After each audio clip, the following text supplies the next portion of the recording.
once again, this is the Spaceman. We finally finished our final test with Ornith, little scaffolding expert. Not really a scavenger, but you can call him that. Anyway, we finished the final test with the TMUX terminal. We got a final. We got verified actions 12. We finished the job. Go ahead and move this to the side. As you can see, I'll zoom in for you real quick so you can get an eye on it. As you can see right there, we have our terminal where it says press enter to close. I'll zoom out because it's a little fuzzy. But basically, what we have here is that's the finalization of the job. At the end of the job, it basically gives us a command in the terminal to press enter to close. That closes the job. I'll go ahead and move this to the side real quick so you can see it. And I'll scroll up in the AI conversation. So the AI conversation has basically the JSONs, which are the commands to pretty much run the different terminal jobs. There's a total of 15 different things that are run, and the AI basically added 2 extra, which is what it's supposed to do. I'll scroll a little faster so you can see the job. This is basically going from the bottom to the top. These are all the model turns. It did exactly 12 turns. Started with 1, did all the way to 12. It used up all 12 turns. Depending on the model, it may use more or less, depending on what it's doing, how it's thinking, how it's processing.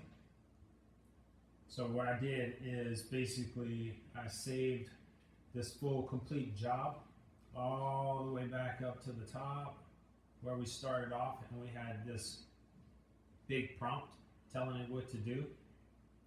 Go over here, and I'll show you this real quick. Here is my get it file that had the original job that had SRR doing probably about 80% of the work itself. And then scroll down a little bit here. This is the second part of the job where basically I had the model doing the work itself and then handing it off to SRR. The way it basically works is you can either get the model to plan the job and then hand it off to SRR, or you can get SRR to plan the job and then hand it off to the model. In this particular system, the way I have it set up, it's better to have it so that SRR pretty much controls everything. That way, if the model hallucinates, starts to lose its mind, then what will happen is SRR will rein it in. It won't allow these things to happen in regards to how the model wants it to happen or how the model thinks it should happen. Because you can give the model a job and the model will be like, well, I'm going to do it 4 or 5 different ways. And those 4 or 5 different ways are correct, but only one is the correct way. And one is a faster, better way. But the model will sit there and go back and forth deliberating on which one is actually the best way before it actually picks one. And what it does is it causes a lot of excessive model turns to happen. So SRR will come in and basically say, hey, look, you're wasting too much time. We need to get this job done. So pick one. And then the model will just sit there deliberating, going back and forth. So that's where your harness is very important. You have to basically tighten that harness around the model and say, hey, this needs to be done, and here's how we're going to do it. And you pretty much funnel the model into a smaller and smaller and smaller space, so it has to deliberate and give the correct answer. SRR checks it, make sure it's right and it's correct. This right here is basically the job as it ran, just like I just showed you in the actual web GUI. Goes through all of the tool calls, shows you how many passes, how many turns it made, gives you, it's only going to be valid after proof is completed. We'll scroll down all the way down here. this is one of the most important parts because I've been working on trying to figure out how to get SRR and the model on the same page. And one of the main problems that I was running across and I had to figure out on my own is it's like this. You have basically a mechanic.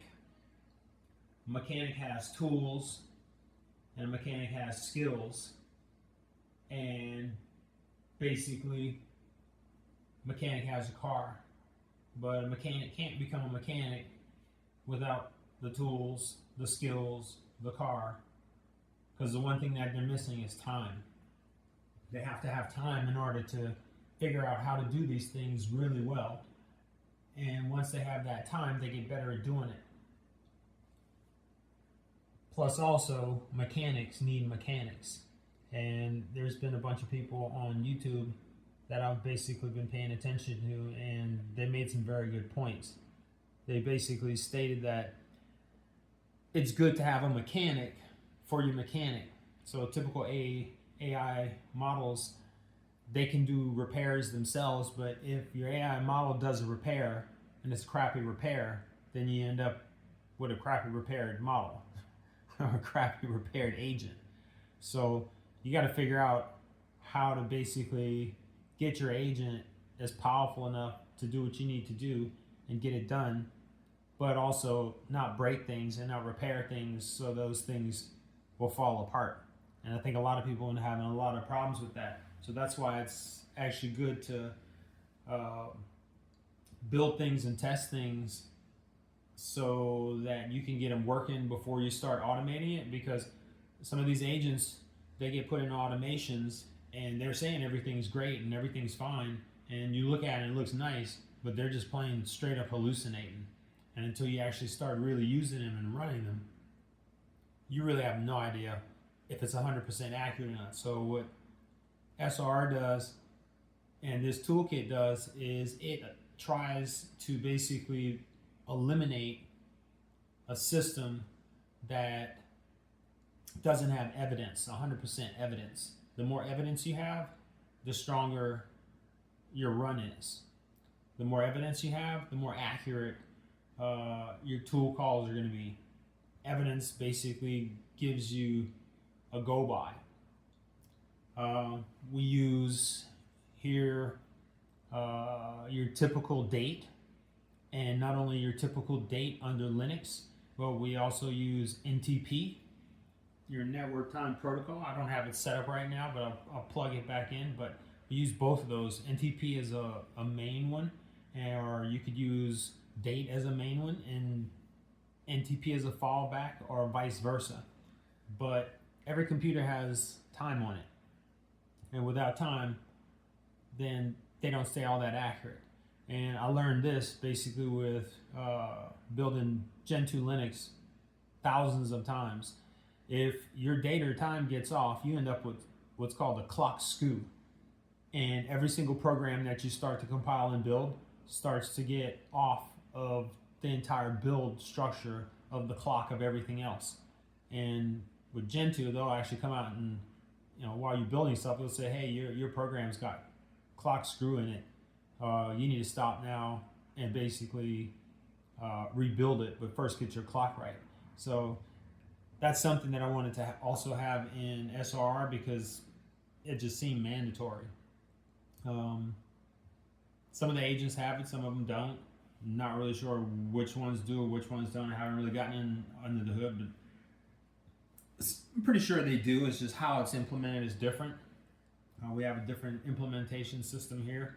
But yeah, I just wanted you guys to get a follow-up on the completion of this job and basically where we're at, how it ran, the full test, and this is actually a good final now. This is what it actually looks like when the job was completed.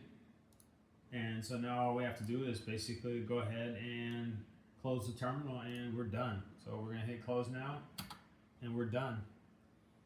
Thanks for coming back to the Spaceman channel, where we don't try to break things, but we don't try not to fix things either. But there you have it. We're out of here. You guys subscribe, send some likes. We'll keep making some content. We're working on getting SR into a new AI box.